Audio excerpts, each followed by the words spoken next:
Hi வணக்கம் and welcome. இன்றைக்கி நம்ம பார்க்க போகிற டாபிக் ஏஷியா கப் 2025ல் September 26 India vs Sri Lanka match நடந்துச்சு.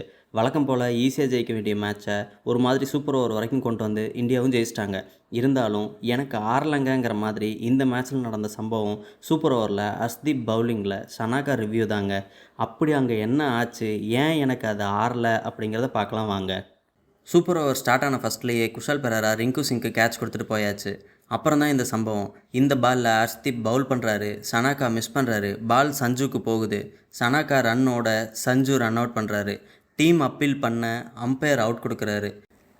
அவுட்டே அப்படின்னு சொல்லிட்டு பார்த்தா இவ்வளோ கிளியராக இருக்கிற விக்கெட்டு இதுக்கு யாரா இவன் கோமாளி, இவன் எதுக்கடா ரிவ்யூ கேட்குறான் அப்படின்னு சொல்லிட்டு பார்த்தா தேர்ட் அம்பையரும் அல்ட்ரா ஏஜ் பார்க்குறான். என்னடா நடக்குது, அவன் பேட்டில் படலாங்கிறது பார்க்குற எங்களுக்கே தெரியுது அப்படின்னு சொல்லிட்டு கேட்டால் ஃபஸ்ட்டு அப்பீல் பண்ண ஹர்ஷ்தீப் சிங் அவுட் சைடு எட்ஜுக்காக காட் அவுட்காக தான் அப்பீல் பண்ணியிருக்கான். அம்பையரும் அவுட் கொடுத்தது காட் அவுட்டுக்காக தான். ஸோ ரிவ்யூவும் அதுக்கு தான் பார்க்க முடியும். ஸோ நாட் அவுட் அப்படின்னு சொல்லிட்டு சொல்கிறான். என்னடா இது போங்கா இருக்குது, அப்புறம் பண்ண ரன் அவுட்டு அப்படின்னு கேட்டால் அதெல்லாம் செல்லாது அப்படின்னு சொல்லிட்டாங்க.